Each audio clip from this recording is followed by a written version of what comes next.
Mana 9:30dagi sham Nyu-York vaqti bo'yicha va uni diapazonini chizib oldi. Endi ko'ramiz diapazonni qatga yorib chiqadi. Mana sham 9:30da Nyu-York ochilgandan keyin nima qildi? Bu yoqda CRT ni hosil qilib tepaga yuksaldi va e'tibor qilinadigan joyi tanasi bilan to'liq shu sham ustida qo'nganligi va undan keyin bizga savdoga kirishga imkoniyat berib qaytib keldi va keyinchalik bu yuksaldi mana. Qancha vaqt ketdi yuksalishiga? Mana qaytib savdoga kirishdan to yuksalgunga qadar 3 soat vaqt sarflangan.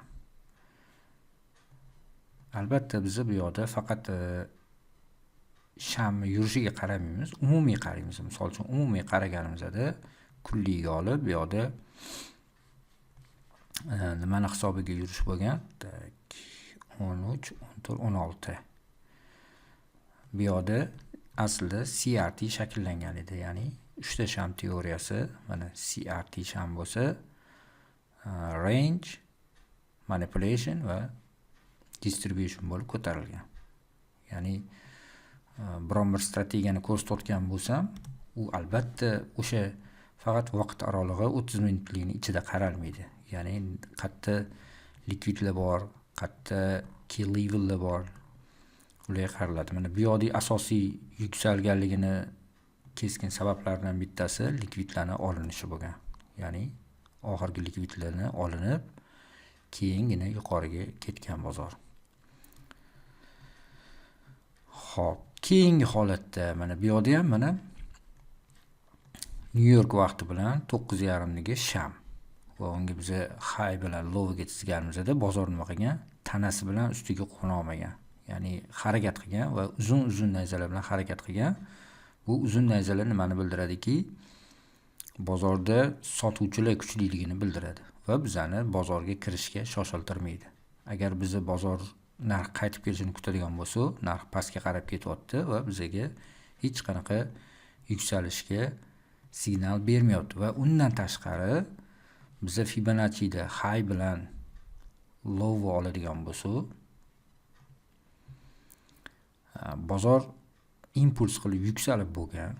Bu yoqda bu yoqqacha yuksalib bo'lgan o'zi, ya'ni mehnatini qilib bo'lgan. Bugun biz savdoga kirishga bahonamiz keskin bo'lish kerak.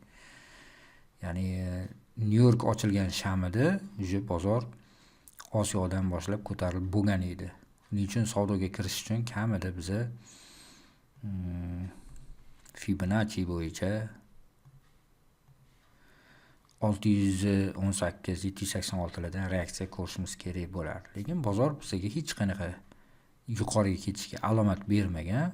U alomat bermaganligining sababi bu yoqda pastga ketishga fair value gap qoldirgan, ya'ni imbalans qoldirgan, pastga ketishiga va shu bilan u imbalansga yaqinlashmasdan pastga ketgan. Shuning uchun bu savdoga kirilmaydi. Va bu yoqdagi sabablar bo'lsa CRT ni shakllanishi bo'ladi. Ya'ni bozor narxi ustiga chiqib qo'nganidan keyin bu yoqda mana CRT high, CRT low qilib, keyin bozor tepaga ketyapti va fair value gaplarni qoldirish bo'ladi. Ya'ni umuman qaraladi bozorga. Lekin birinchi orientir, ya'ni boshlang'ichlarga birinchi orientir shuki 9:30da ochilgan sham